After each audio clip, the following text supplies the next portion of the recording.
Vamos a iniciar en el día de hoy la resolución 248 del año 2020 de la CEPRELAC. Esto se refiere al reglamento de prevención del lavado de activos y financiamiento del terrorismo para casas de cambio. Como sabrán, nosotros estábamos trabajando en base a la resolución 349-13. Esta resolución, a partir de ahora, queda derogada y lo que vale para las casas de cambio viene a ser la resolución 248-2020. Esto, como se habrán enterado, ¿verdad?, comenzó a entrar en vigencia el 5 de noviembre del 2020. O sea, es una nueva reglamentación. Además de contener el reglamento, se incorpora también en esta resolución 5 anexos. El anexo 1, el anexo 2, 3, 4 y 5. El anexo 1 es muy importante, que vamos a desarrollarlo en forma separada.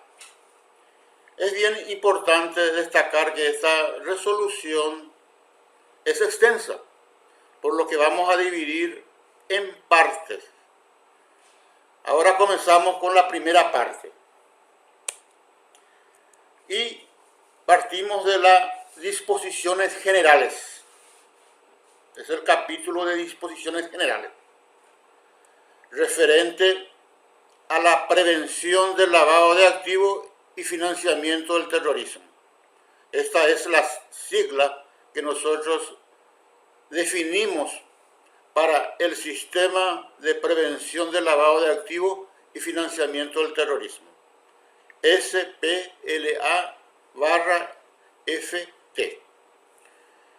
Este sistema de prevención del lavado de activos y financiamiento del terrorismo tiene dos componentes fundamentales. El primer componente es el de cumplimiento y el segundo componente es el de gestión de riesgo de lavado de activos y financiamiento del terrorismo. Consecuentemente, todas las disposiciones referentes a la prevención del lavado de activos y financiamiento del terrorismo, nosotros lo dividimos en estos componentes. Para poder entender un poco lo que es componente de cumplimiento, esto se refiere principalmente a las políticas, procedimientos y controles que nosotros le llamamos, y la literatura profesional le llama elementos. Esto es lo que constituye gran parte del reglamento, y estos son los que anteriormente se le llamaba controles. Posteriormente tenemos el componente de gestión de riesgo de lavado de activos y financiamiento. Esto lógicamente también son políticas, procedimientos, controles que se destinan a identificar, evaluar o medir el riesgo, mitigarlo y monitorearlo. Esto es lo que comúnmente se llama en la literatura profesional etapas, las etapas del lavado de dinero.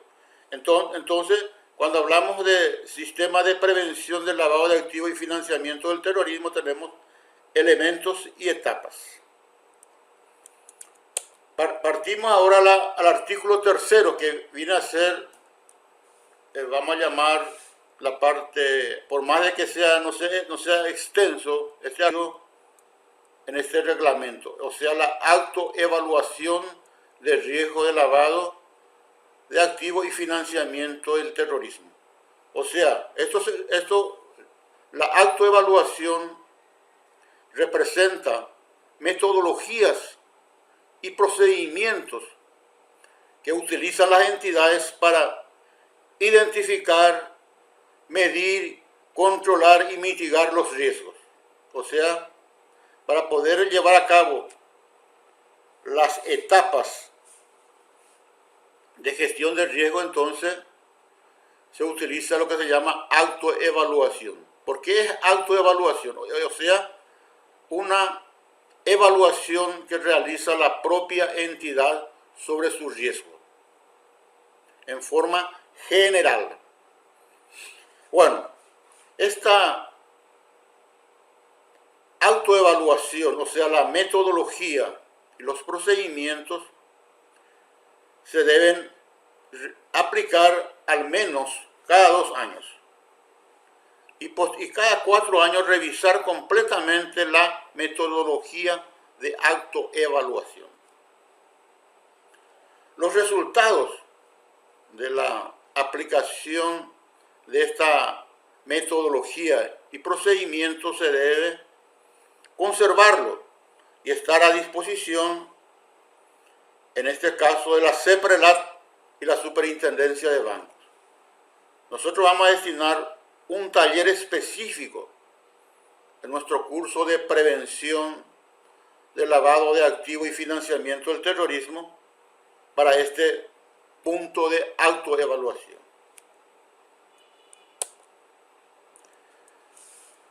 El artículo 4 se refiere a los factores de riesgos. Cuando hablamos de gestión de riesgo, siempre debemos enfocarnos a estos factores de riesgo, que son los clientes, que pueden ser personas físicas o jurídicas, los productos y servicios que la propia reglamentación o ley autoriza para la entidad en cuestión. En este caso, cuando hablamos de casa de cambio, estamos refiriéndonos que la ley le autoriza a las casas de cambio a realizar principalmente dos tipos de actividades. Primeramente, compra y venta de divisas en el mostrador y las transferencias de fondos. Cuando hablamos de canales de distribución, entonces nos encontramos frente al lugar en donde los clientes y el sujeto obligado se ponen en contacto. Puede ser la matriz, la sucursal o una agencia. Y la zona geográfica en este caso ya es un lugar geográfico, una localización de esa matriz o esa sucursal en el territorio nacional o en el extranjero. Consecuentemente, para entender bien estos factores de riesgo es importante colocar un ejemplo. Vamos a suponer que vamos a usar el producto llamado compraventa de divisas. Este es el producto. Lógicamente, el cliente va a ser la persona que va a comprar o vender las divisas. Y el canal de distribución va a ser la matriz, la agencia o la sucursal donde se va a hacer el negocio. Y la zona geográfica, como su nombre indica, va a ser el lugar geográfico en donde está ubicada la matriz, la sucursal o la agencia.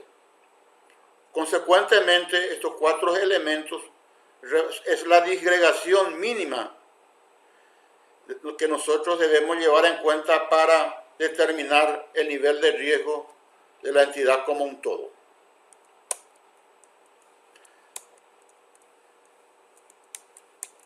Vamos a ir saltando algunos puntos, ¿verdad?, para acelerar esto, si no se va a extender bastante. Ahora vamos a entrar al segundo punto fundamental para esta primera parte, que es la estructura de cumplimiento.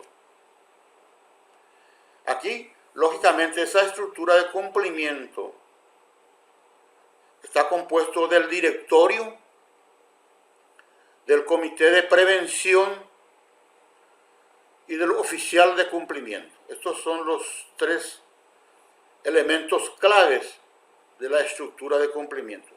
Cuando hablamos del directorio, entonces, el directorio, en base a la evaluación nacional de riesgo que realiza, en este caso, la CEPRELAT, y el proceso de autoevaluación establecen los objetivos en lo que respecta a la prevención del lavado de activos y financiamiento del terrorismo. Estos objetivos nosotros le llamamos objetivos operativos, son objetivos ya detallados. Eso, lógicamente, en la presentación del curso vamos a tratarlo en detalle, que serían los objetivos operativos. El objetivo general, ya sabemos, es evitar que la entidad sea utilizada para el lavado de dinero y financiamiento del terrorismo.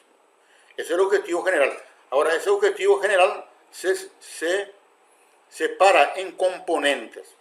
Por ejemplo, podría ser no ser sancionado por la superintendencia de banco o por la CEPRELA por cuestiones de lavado de activos y financiamiento del terrorismo.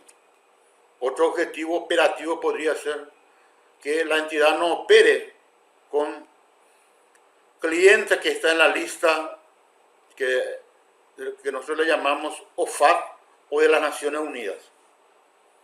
Que trabaje con clientes de buena reputación. Que la entidad tenga, es decir, que la entidad pueda determinar claramente el reporte de operaciones sospechosas. Estos serían los objetivos operativos. Bueno, otra función importante del directorio viene a ser de aprobar y revisar anualmente las políticas y procedimientos. También establecer y revisar anualmente el funcionamiento del sistema de prevención del lavado de activos y financiamiento del terrorismo. Lógicamente, para poder hacer este trabajo debe designar al oficial de cumplimiento. Que al mismo tiempo de designar al oficial de cumplimiento le debe facilitar recursos humanos, materiales y tecnológicos para que pueda hacer correctamente su trabajo, teniendo en cuenta, lógicamente, el tamaño y complejidad de las operaciones y de tal forma a poder cumplir adecuadamente la responsabilidad que la ley y este reglamento le asigne al oficial de cumplimiento. El oficial de cumplimiento trabaja en base a un plan anual de trabajo que debe ser aprobado por el directorio. Debe existir también un plan de capacitación de directores, gerentes y funcionarios, en este caso de la casa de cambio. Y como vimos, ¿verdad?, debe constituir el Comité de Prevención del Lavado de Activos y Financiamiento del Terrorismo. Bueno, ahora pasamos al Comité de Prevención del Lavado de Activos y Financiamiento del Terrorismo. Es el segundo órgano en lo que respecta al lavado de activos y financiamiento del terrorismo. Este, lógicamente, como vimos, es constituido por el directorio y actúa como un apoyo al oficial de cumplimiento. Cuenta con reglamentos. Este comité es coordinado por el oficial de cumplimiento. También debe contar, para que tenga mayor autoridad, debe contar con 2 representantes del directorio. Y todo lo que se decida en las reuniones debe constar en actas. Muchas veces este comité puede proponer al directorio el dictado de algunas resoluciones internas referentes a la prevención del lavado de activos y financiamiento del terrorismo.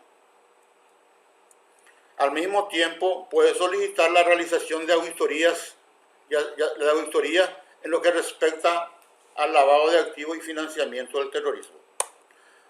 Ahora pasamos es una cosa muy importante que debemos tener en cuenta, que el producto final, muchas veces el trabajo que hace el oficial de cumplimiento, es el reporte de operaciones sospechosas. Y esto debe ser aprobado por el Comité de Prevención conjuntamente, lógicamente coordinado por el oficial de cumplimiento, y se remite a la CEPRELAT, pero bajo la bandera, vamos a llamar la bandera de la entidad. ¿No? El responsable final viene a ser la entidad, o sea, la casa de cambio. Bueno, una función muy importante de este comité de cumplimiento también es controlar y dar seguimiento al plan anual de trabajo del oficial de cumplimiento.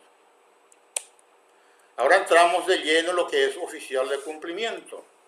Vamos a ir viendo en forma bien resumida lo que es oficial de cumplimiento. Es un funcionario que tiene un vínculo laboral directo con la entidad, a tiempo completo y exclusivo. Depende y se comunica directamente con el director.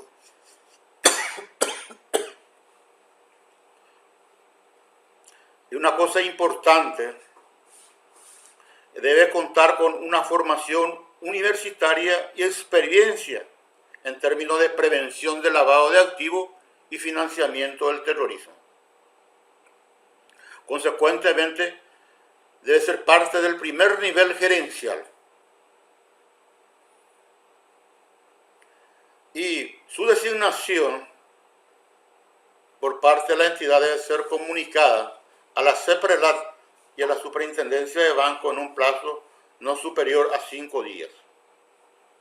Y como la gran mayoría de las casas de cambio tienen sucursales en diferentes partes del país, entonces se debe designar a un funcionario de cumplimiento en cada sucursal. Lógicamente, este funcionario de cumplimiento que realiza, además de las actividades normales que se le asignan en las sucursales, realiza labores relacionadas a la verificación del cumplimiento de las disposiciones referentes al lavado de activos y financiamiento del terrorismo. Bueno, aquí vamos a ir resumiendo rápidamente cuáles serían las responsabilidades y funciones del oficial de cumplimiento. La primera gran responsabilidad es de asesorar al directorio. Esta asesoría que realiza el directorio no se limita al directorio, sino asesora al directorio, al gerente y a los gerentes de áreas. Debe proponer estrategias para prevenir y gestionar los riesgos de lavado de activos y financiamiento del terrorismo.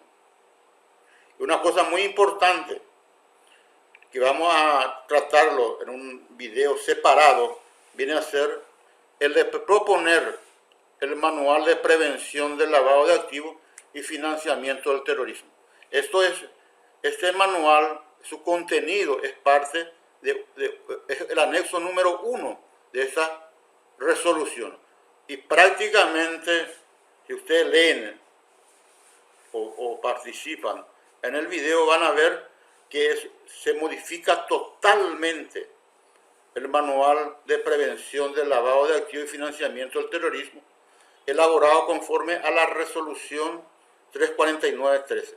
Tiene otra forma de presentar, inclusive otra literatura. Y el oficial de cumplimiento, su preocupación básica es verificar la aplicación adecuada de las políticas y procedimientos del lavado de activos y financiamiento del terrorismo. Además de eso, debe preocuparse de la adecuada gestión del riesgo de lavado de activos y financiamiento del terrorismo, conforme al segundo componente que vimos. Verificar la capacitación de los colaboradores en la prevención del lavado de activos y financiamiento del terrorismo. Y una cosa muy importante también, que es parte de los anexos, es verificar si el cliente no es parte de esta lista, de las listas internacionales, La más importante es la lista de las Naciones Unidas y de la OFAC. También tenemos listas para los países de Europa. Y emitir un informe anual.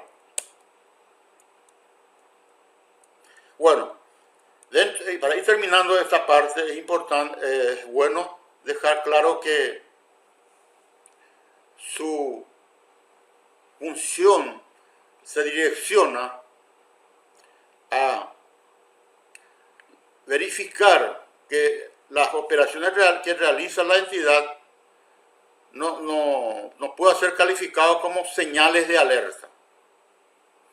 Estas señales de alerta también es parte de uno de los anexos de esta reglamentación. Y emitir informes anuales al directorio y no olvidarse de la adecuada conservación y custodia de los documentos. Bueno, y para ir terminando este punto, dejamos claro que su trabajo lo realiza en base a un programa anual de trabajo y que debe ser aprobado 30 días antes del cierre del ejercicio. Recuerde que esta reglamentación se dictó el 5 de noviembre. Consecuentemente, estamos aún a tiempo para elaborar el programa anual de trabajo y que, como vemos acá, es un cronograma estimativo de lo que vamos a hacer en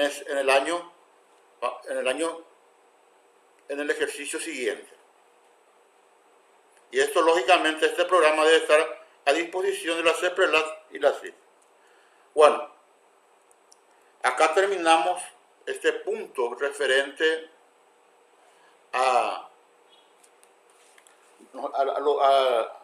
al primer video, que sería las disposiciones generales y la estructura de cumplimiento.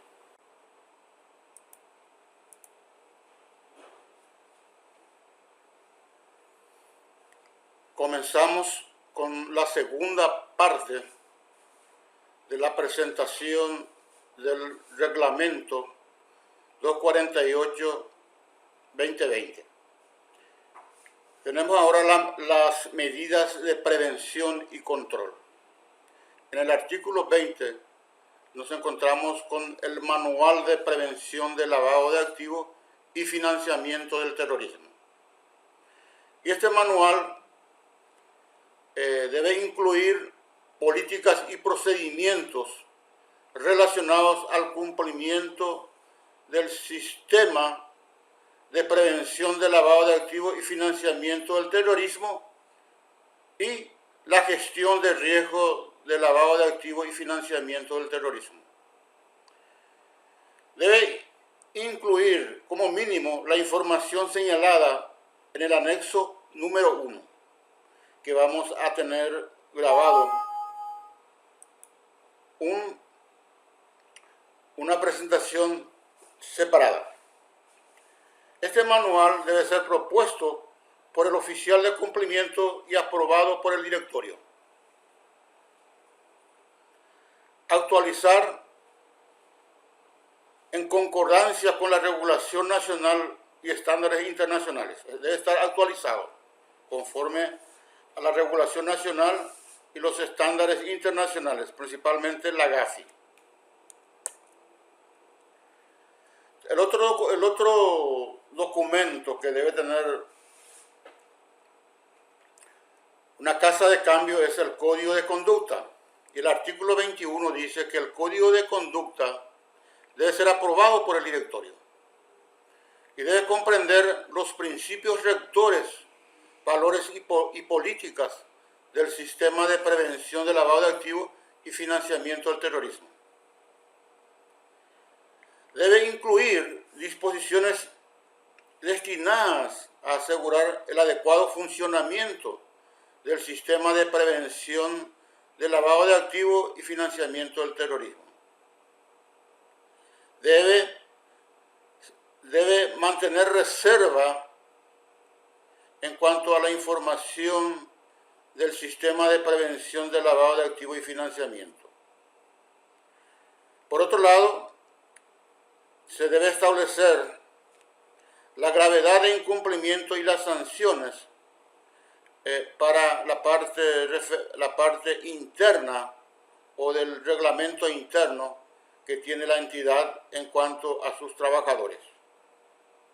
Y mantener registros de las eventuales infracciones y sanciones. Ahora pasamos a las auditorías.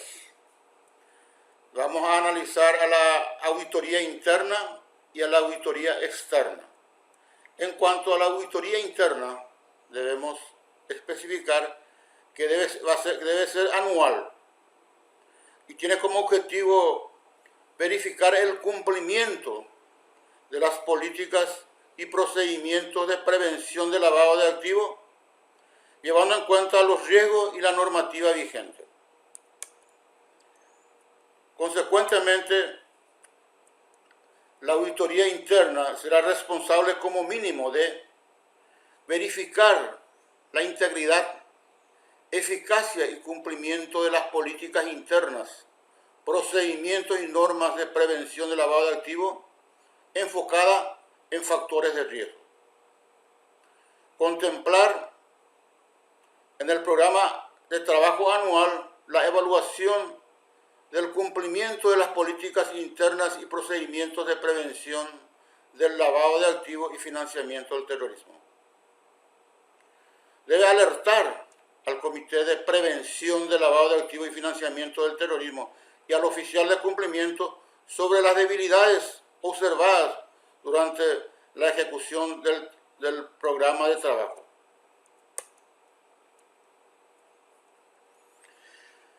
Documentar las evaluaciones realizadas con respecto a las políticas y procedimientos internos. Nuevamente, formular recomendaciones que permitan fortalecer las políticas internas y procedimientos de prevención de lavado de activos y financiamiento del terrorismo. Y, lógicamente, remitir a la Superintendencia de Banco y a la CEPRELAT informe de las evaluaciones, como habíamos mencionado, en forma anual, pero dentro de los 90 días posteriores al cierre de cada año. Aquí es importante mencionar que anteriormente la parte de cumplimiento del origen de fondos de los accionistas era realizado por la Superintendencia de Banco. Ahora esta función pasa para la auditoría interna. En cuanto a la auditoría externa, este será responsable como mínimo de evaluar la eficacia y el cumplimiento de las disposiciones políticas y normas de prevención de lavado de activos y financiamiento del terrorismo. Evaluar la eficacia y eficiencia de la metodología de administración y mitigación del riesgo de lavado de activos y financiamiento del terrorismo. Constatar el cumplimiento de las disposiciones legales. Esto se hace en base a una muestra seleccionada y se verifica ahí el cumplimiento de las disposiciones legales. Al ser un órgano externo, entonces también tendrá a su cargo verificar el cumplimiento del sistema de capacitación, el alcance y la implementación adecuada del entrenamiento. Lógicamente, formular recomendaciones que fortalezcan las políticas internas y procedimientos de prevención del lavado de activos y financiamiento del terrorismo. Y verificar que las observaciones de auditorías anteriores se hayan llevado en cuenta y subsanadas. Bueno, ahora pasamos al punto de las capacitaciones. Y dentro del artículo 24 establece que se debe elaborar un programa de capacitación anual y que tendría como finalidad instruir a los directores, gerentes y funcionarios en materia de prevención de lavado de activo y financiamiento del terrorismo, esta quedará registrada, consignando fecha, el detalle de los temas tratados y los participantes, y se va a conservar por 5 años. En caso de incumplimiento del programa de capacitación, el manual debe prever las sanciones aplicables a los directores, gerentes y funcionarios. Con respecto al artículo 25 y relacionado a la capacitación del oficial de cumplimiento, se menciona que se debe recibir capacitaciones especializadas al año, al menos 2 veces.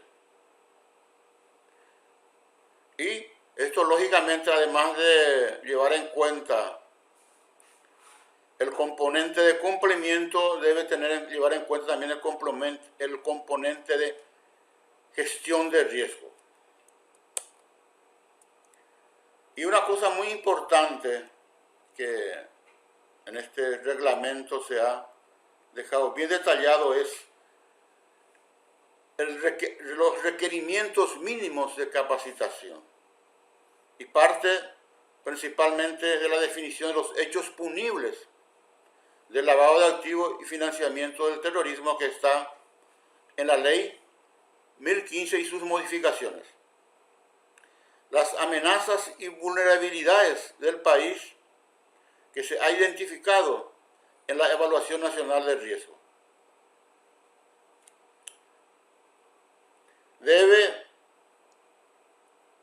tratar sobre las políticas de modelos de prevención, de gestión de riesgo, de lavado de activos y financiamiento del terrorismo. Aquí coloco entre paréntesis la metodología de autoevaluación de riesgo. Los riesgos de lavado de activos y financiamiento del terrorismo. Mencionábamos en algunas de las presentaciones que esos riesgos eran de 4. Riesgo,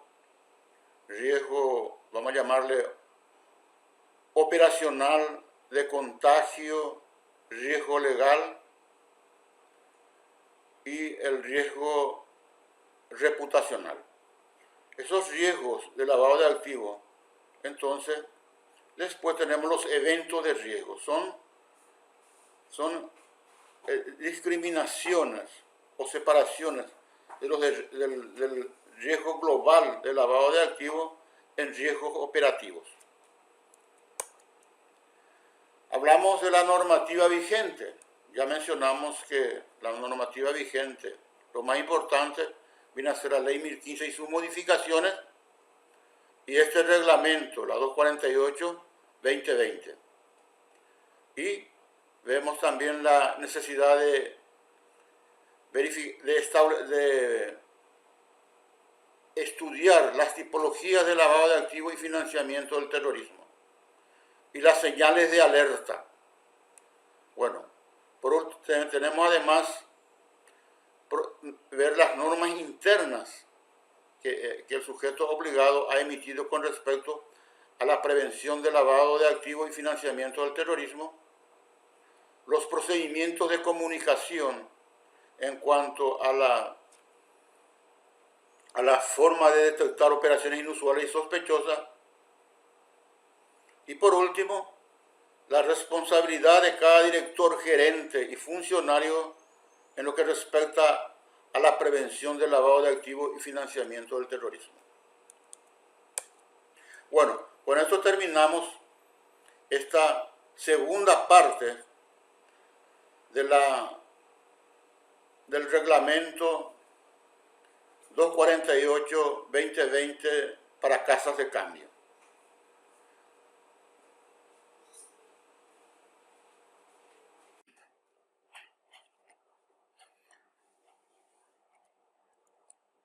Comenzamos con la tercera parte de la reglamentación. Ahora vamos a hablar de la debida diligencia. O sea, conforme lo dice el artículo 29, debida diligencia en el conocimiento del cliente.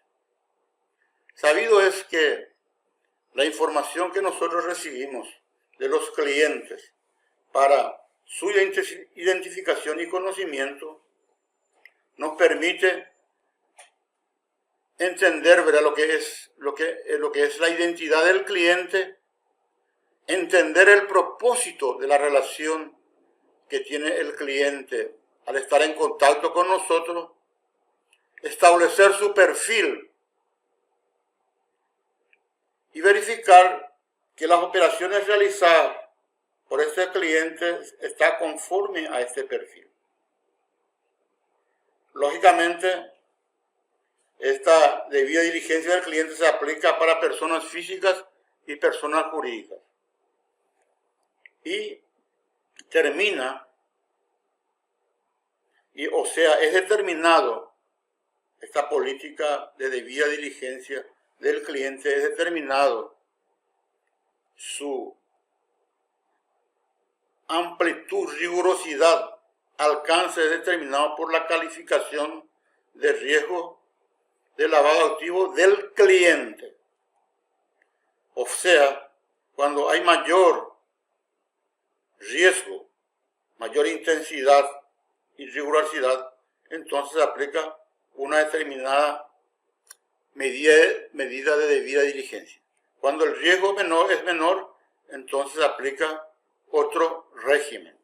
Vamos a ir viendo en su momento. Cuando hablamos de debida diligencia del cliente, es importante llevar en cuenta que tienen 3 etapas. Una etapa de identificación, donde lógicamente se le pide información y documentaciones al cliente, y su objetivo básico es determinar la identidad de un cliente o del beneficiario final.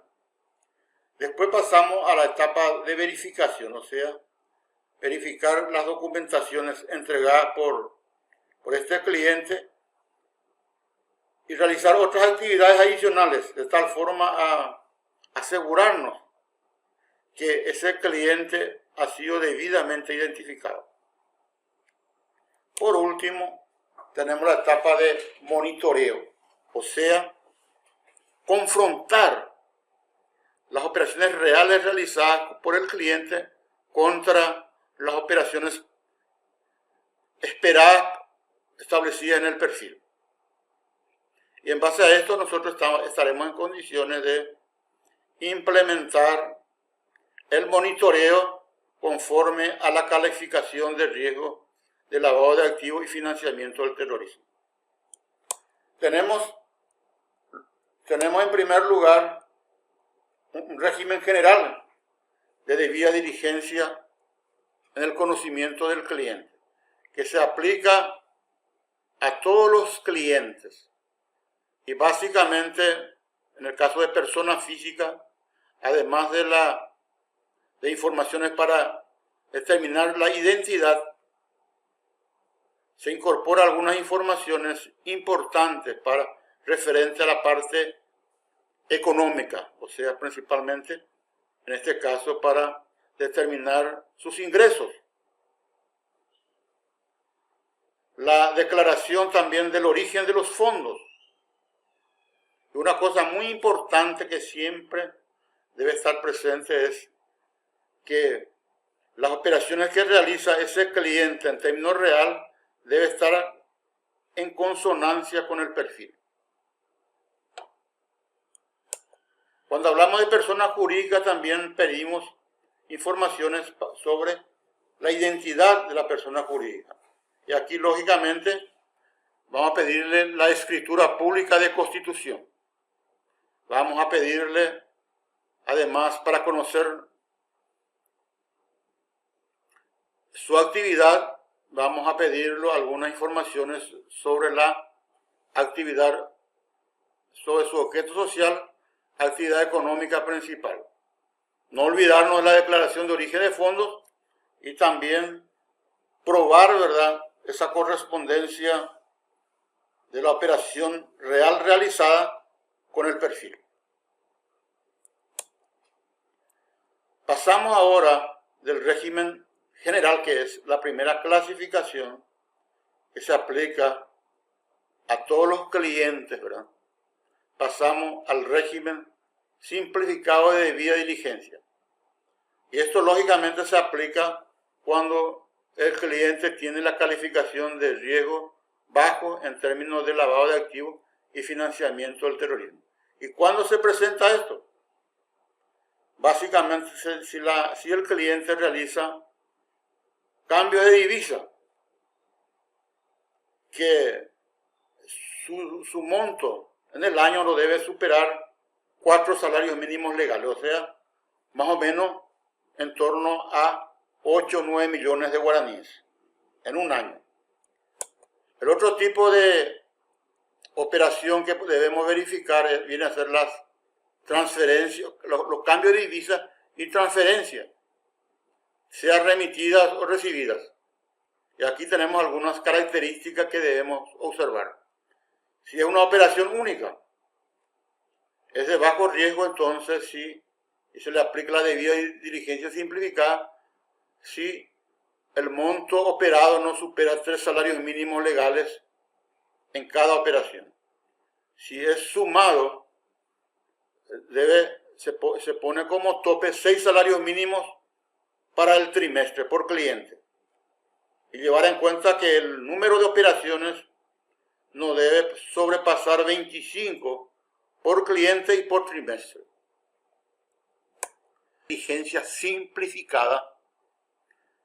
Para las personas físicas básicamente se pide informaciones referentes a la identidad y tener informaciones referentes a la parte de conocimiento, vamos a llamarlo conocimiento económico.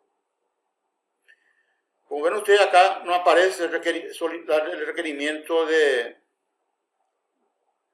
origen de fondos ni la confrontación de las operaciones reales con el perfil, ya que se parte de la base que el cliente es de bajo riesgo. Entonces, esos dos tipos de controles que se hace no se lleva a cabo.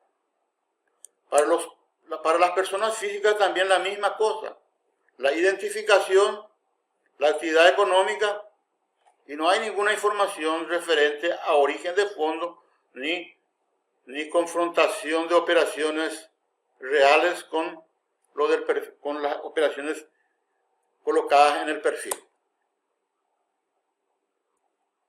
Consecuentemente, cuando hablamos de personas físicas, se pide el documento que acredite su identidad. Cuando hablamos de personas jurídicas, se pide el documento que acredite su constitución. Este régimen, al ser simplificado, no se le aplica cuando tenemos sospecha de que las operaciones del cliente podría estar encuadrado dentro del lavado de activos o financiamiento del terrorismo. Bueno, ahora pasamos al tercer régimen de debida diligencia, el régimen ampliado. Se aplica principalmente cuando el cliente está mostrando una alta exposición a los riesgos.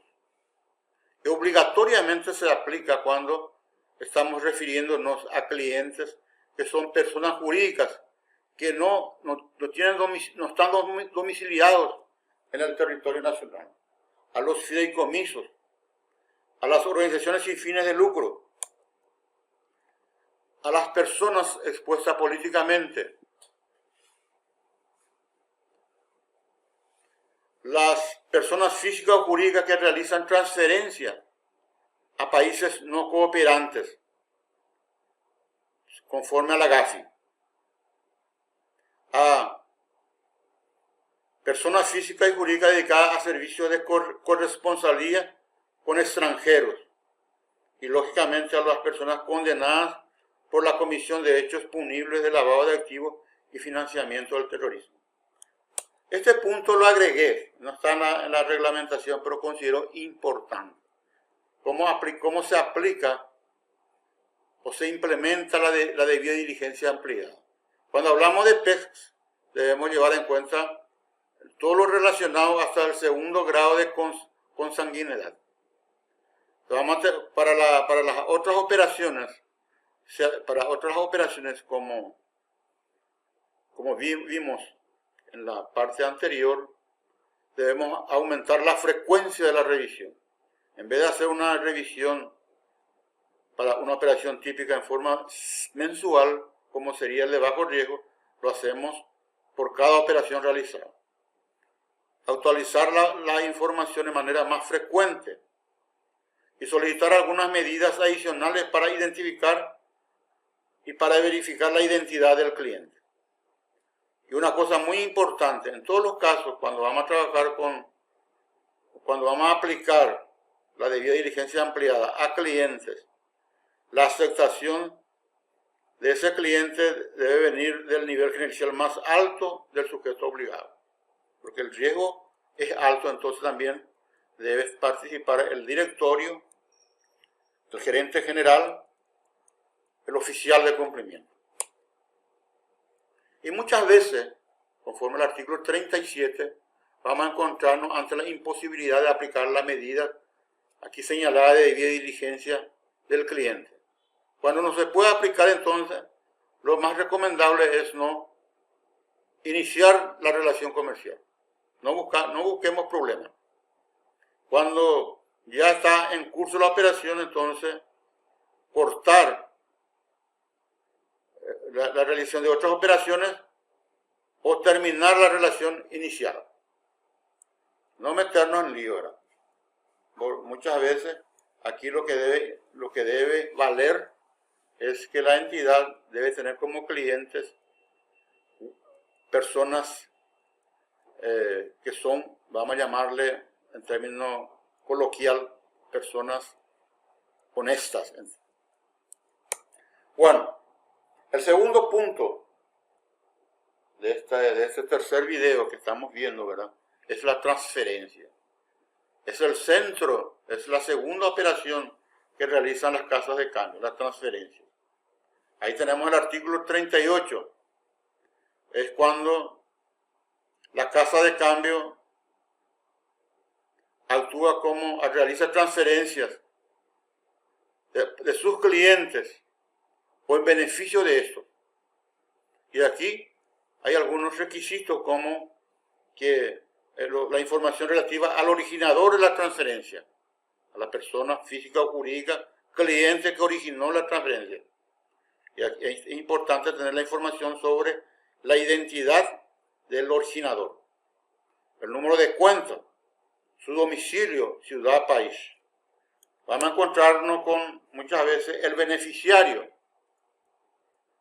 Y aquí también es importante tener en cuenta que el beneficiario también tener en cuenta, repito de nuevo, la identidad del beneficiario final, su domicilio, ciudad o país.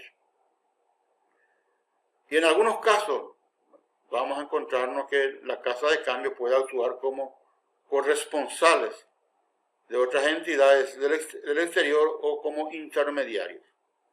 Y en este caso debe estar bien atento a las disposiciones referentes al lavado de activos y financiamiento del terrorismo y conservar los datos.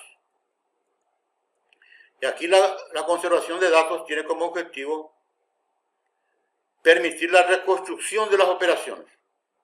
Para eso tenemos que tener informaciones sobre moneda, el monto de la orden de pago, la fecha, la identidad del beneficiario y otros datos.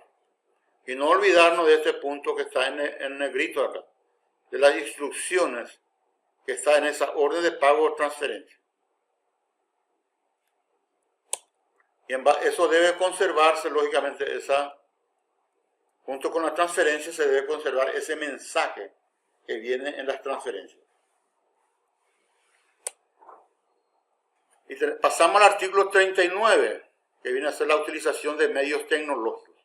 Los medios tecnológicos deben permitir llevar a cabo la tarea de identificar, registrar y conservar las documentaciones referentes a la transferencia.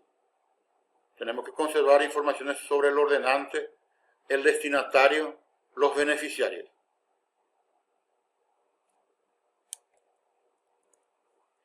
Y muchas veces esa transferencia se hace en forma nacional o extranjera. Lo normal es la transferencia extranjera.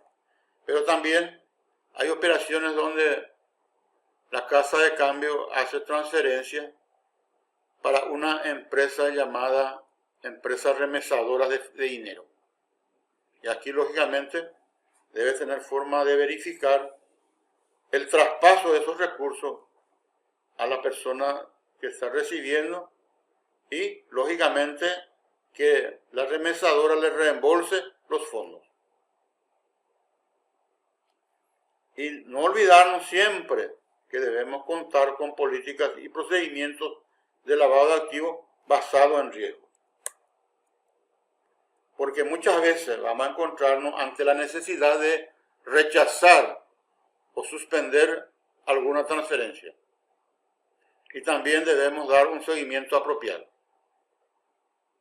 Y aquí es una cosa que vuelvo a mencionar. No se debe realizar una transacción si no podemos cumplir con la disposición del artículo 38 y 39. Y en todos los casos tenemos que ver también la posibilidad de hacer el reporte de operaciones sospechosas. Bueno, con esto terminamos esta tercera parte. Y siempre, como mencionamos, ¿verdad?, lo hacemos para facilitar la lectura y no cansarlos. Ya estamos con la cuarta parte de nuestra presentación de la resolución 248-2020. Ahora vamos a referirnos principalmente al perfil transaccional. Este perfil se construye en base a la información colectada en la realización de la debida diligencia del cliente. Y ahí tratamos de entender, ¿verdad?, la relación comercial esperada, las informaciones sobre las operaciones realizadas, los montos operados. En general, todo el conocimiento del cliente, su personería jurídica, su actividad laboral, comercial y profesional, y el origen de sus fondos. Este perfil, que podrá variar durante el transcurso de la relación comercial con el sujeto obligado, y se debe, lógicamente, actualizar periódicamente. Realizado la preparación o construcción del perfil, viene la calificación de riesgo del lavado de activos y financiamiento, del lavado de activos y financiamiento del terrorismo del cliente. Esa es calificación del cliente. Y aquí debemos usar algunos criterios para la calificación, como relacionados lógicamente a los clientes, como la nacionalidad, residencia, la actividad económica, el origen de los fondos, la calidad de persona expuesta políticamente, el volumen de transacción real y o estimado, la zona geográfica, canales de distribución de los productos o servicios,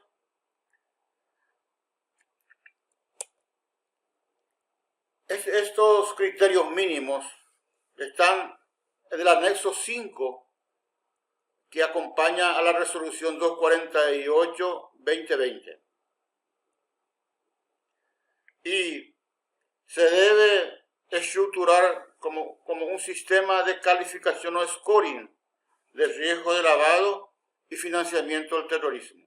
Esto nosotros lo implementamos a través de nuestro curso de prevención de lavado de activos y financiamiento del terrorismo a través de un taller. Y como habíamos dicho en algunas oportunidades, esta calificación se debe realizar al inicio y ser actualizado periódicamente. Y como consecuencia, esto debe ser registrado, dejar constancia de la calificación de riesgo de lavado de activos y financiamiento del terrorismo.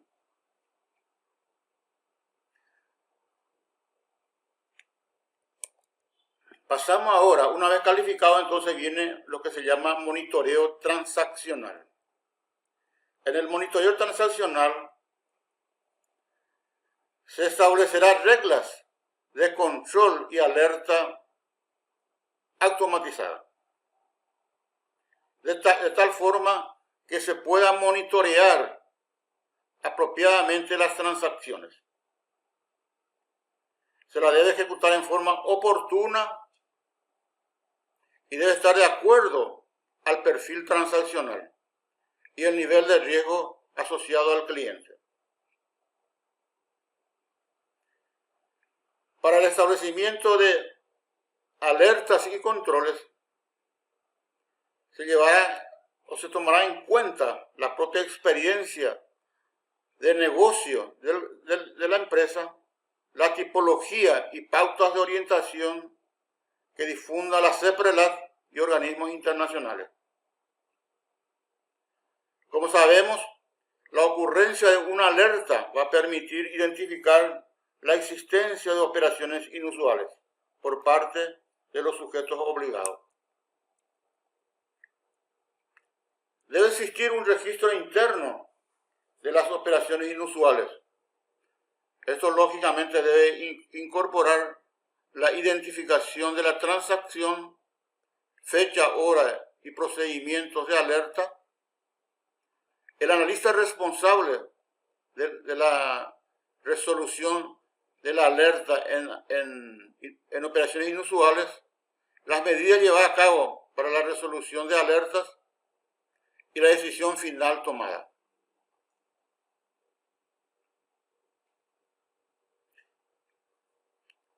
El proceso de análisis de las alertas comienza en el momento de la calificación de la operación como inusual. Lógicamente, para poder hacer esta calificación vamos a necesitar información del sujeto obligado.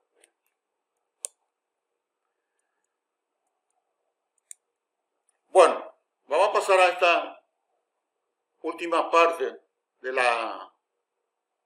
este video para ver las operaciones. Y sabemos que los sujetos obligados deben mantener registro de todas las operaciones, independientemente del monto, sin ninguna excepción. Y se debe registrar informaciones de los clientes en forma precisa y completa, que permita detectar señales de alerta y que luego pueda traducirse en conductas que serán operaciones inusuales o sospechosas. Debe implementar un sistema tecnológico para llevar a cabo estos registros de operaciones. Y también debe establecerse las modalidades de remisión de informaciones productos de esos registros.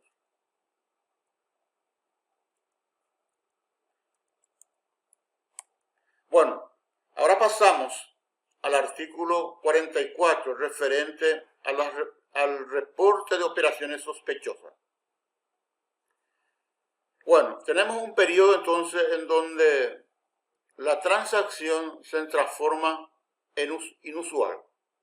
Una vez que nosotros calificamos la operación como inusual, tenemos 90 días para analizarlo y justificarlo. Y si en ese periodo no se produce la justificación, entonces esa operación inusual se transforma en una operación sospechosa. Y esta operación sospechosa se debe reportar a la CEPRELAT dentro del plazo de 24 horas. Como sabemos, para hacer ese reporte necesitamos poner a consideración del comité de cumplimiento, donde el oficial de cumplimiento es el coordinador, y ahí se tomará la decisión de remitir esta operación a la CEPRELAT, lógicamente con la responsabilidad del sujeto obligado. El artículo 45 menciona el contenido del reporte de operaciones sospechosas. Tenemos 5 componentes. El primer componente es la identificación de las personas que intervienen en las operaciones. El segundo componente, terceras personas que participan de la operación. El tercer componente viene a ser lo más importante, la relación y descripción de las operaciones realizadas, mencionando fecha, montos, monedas, cuenta utilizada, servicio utilizado, lugar de realización, documentos que sustenta la transacción. El cuarto componente viene a ser, en base a esas informaciones, entonces se establece las irregularidades y consideraciones para la calificación de esta operación como operación sospechosa. Y la quinta, otras informaciones que pueda ser relevante. Aquí, como vemos acá, entonces, el punto 3 y 4 de este reporte de operaciones sospechosas es la parte más importante, donde se hace una descripción detallada de la operación reportada y un análisis exhaustivo para transformar la operación como sospechosa. Y, lógicamente, para ese reporte se debe utilizar, para ese análisis exhaustivo, se debe usar el enfoque basado en riesgo. O sea, en primer lugar, entonces, las operaciones relevantes y de mayor riesgo, entonces, se debe reportar como operación sospechosa. Y lo que de mayor riesgo y lo que representaron mayor utilización de recursos en términos humanos y financieros de la entidad. Bueno, el artículo 46 y 49 son primeramente, el artículo 46 habla de la forma de envío. Esta comunicación a la CEPRELAT del ROS se hace a través del ROS web, a través de internet. Y el artículo 49 hace una importante aclaración sobre la necesidad de la confidencialidad en cuanto a la remisión del ROS. Y también aquí establece la necesidad de que no se consigne en el ROS la identidad del oficial de cumplimiento, ya que para eso el órgano regulador establece un código secreto. En algunas circunstancias, conforme menciona el artículo 47, se va a requerir hacer un reporte negativo.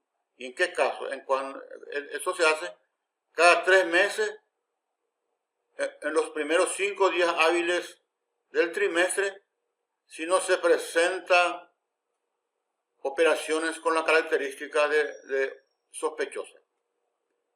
Por eso hablamos del reporte negativo. Y muy importante acá mencionar que además de hacer el registro de las operaciones independientemente del monto, se debe conservar las documentaciones que respaldan a esas operaciones, y no solo las operaciones, sino también las medidas de debida diligencia que se ha llevado a cabo durante un periodo de 5 años. Y también se menciona aquí en el segundo parágrafo sobre el análisis y evaluación para la calificación de la operación como inusual y sospechosa. También esto se debe conservar por 5 años. Bueno, con esto terminamos la cuarta parte de la presentación de la reglamentación 248-2020.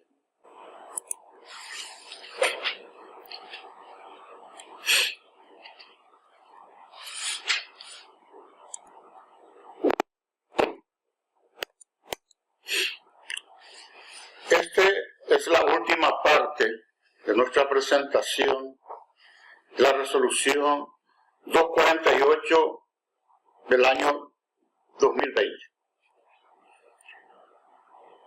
Se refiere a la quinta parte, ¿verdad? Conocimiento de directores, gerentes y proveedores de la entidad. Vamos a hablar ahora sobre el artículo 52, primeramente, que se refiere al conocimiento de directores, gerentes y funcionarios de la entidad, para posteriormente pasar al conocimiento de los proveedores. En cuanto a los directores, gerentes y funcionarios, los sujetos obligados deben implementar una política de debida diligencia en el conocimiento de sus directores, gerentes y funcionarios en el momento del reclutamiento y la selección de los nuevos funcionarios. El propósito de la debida diligencia en el conocimiento de directores, gerentes y funcionarios es establecer sus perfiles individuales. Y para poder elaborar este perfil individual, estas son las informaciones: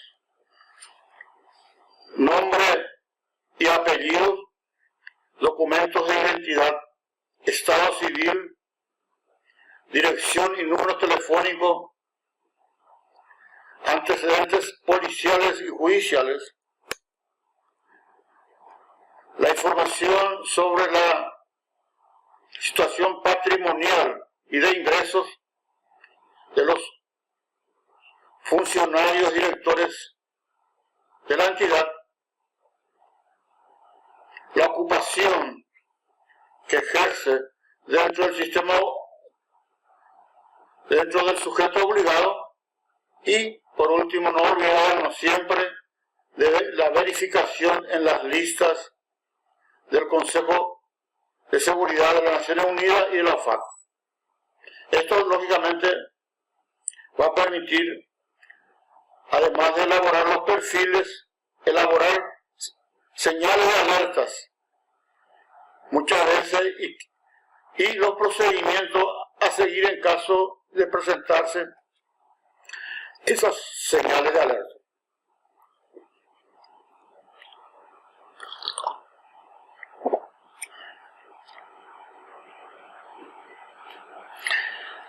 Esta información, lógicamente, será parte de la documentación personal de cada director, de cada gerente y cada funcionario de la entidad. Vamos a pasar ahora al conocimiento de los proveedores. Y esto, como sabemos, parte del procedimiento de debida diligencia de los proveedores. Y debemos requerir y verificar informaciones sobre los proveedores en cuanto a nombres y apellidos, documentos de identidad, su RUT, la dirección de la oficina, años de experiencia en el mercado, los rubros en los que los proveedores están ofreciendo a la entidad. Si nos encontramos frente a un proveedor que es una persona jurídica, debemos verificar si a los accionistas, socios, que tienen más del 10% del capital social, e identificarlo en forma individual. También es importante verificar al representante legal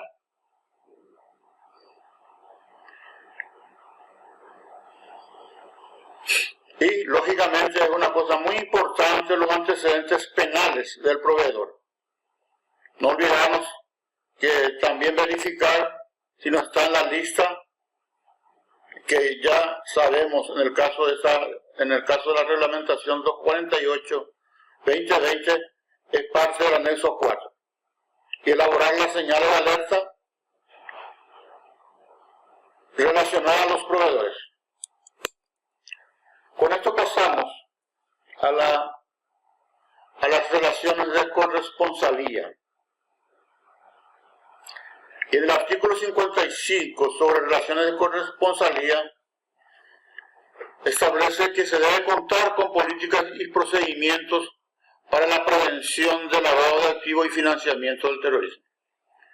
En los contratos de corresponsalía se debe especificar claramente las obligaciones y responsabilidades de cada parte de ese contrato. Muchas veces vamos a tener relaciones de corresponsalía con empresas del exterior que puede hacer transferencia de fondos a otras plazas. En ese caso, como el riesgo es mayor, debemos asegurarnos de que esa entidad del exterior está cumpliendo con la debida diligencia de esos clientes que están haciendo las transferencias y estar en condiciones de suministrarnos esa información en la mayor brevedad posible. En las relaciones de corresponsalía muchas veces podemos actuar de tener, como vimos, el carácter de corresponsal. O sea, nosotros somos corresponsales de una empresa situada en el exterior. En ese caso, debemos determinar, ¿verdad?, tener controles de prevención del lavado de activos y financiamiento del terrorismo. Debemos identificar a los representantes legales de la entidad del exterior. Y cuando esa entidad del exterior está siendo investigada o fue sancionada o está en un país no cooperante, entonces debemos aplicarle la debida diligencia ampliada.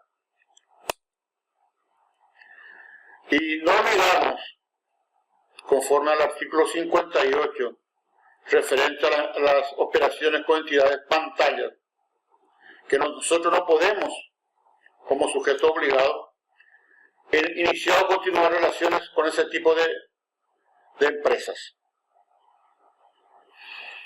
Debemos asegurarnos de obtener una constancia de que los bancos o empresas, aunque estamos relacionados, no son pantallas.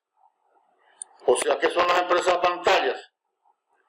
Son empresas autorizadas en un determinado país, pero en donde no tiene presencia física. Y esa presencia física solamente se produce cuando tiene en ese país funciones directivas y administrativas, y no solamente funcionarios de bajo nivel. Para ir terminando, ¿verdad?, pasamos ya a este último grupo de disposiciones que se refiere al régimen sancionador. Entonces, en el artículo 60 se establece que el incumplimiento de este reglamento es una transgresión a las disposiciones legales establecidas.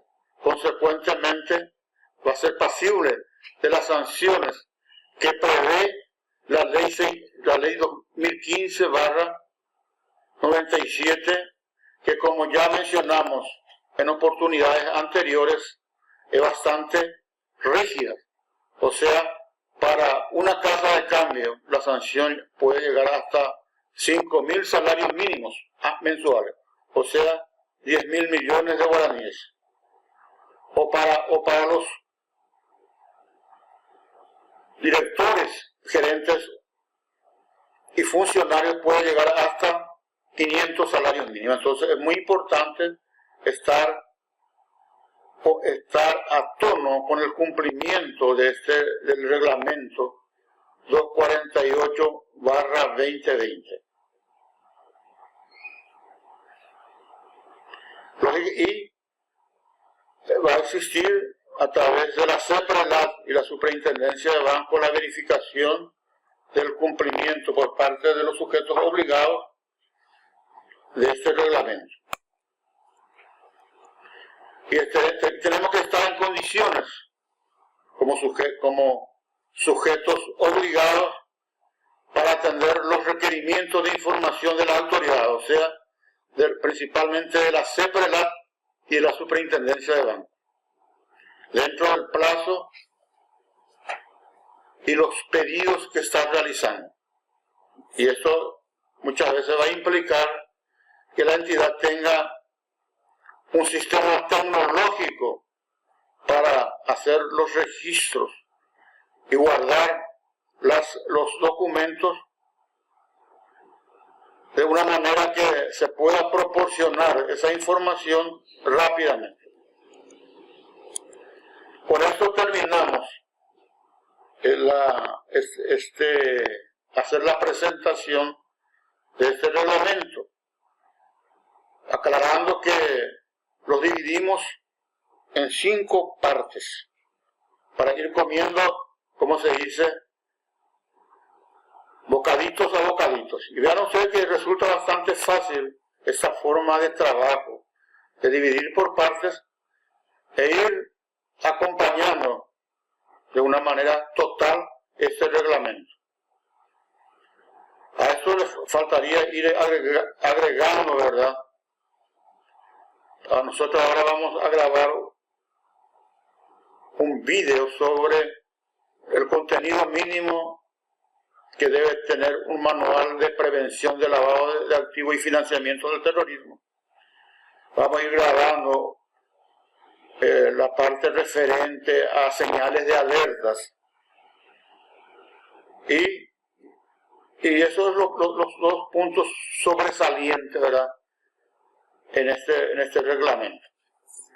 Gracias, señores.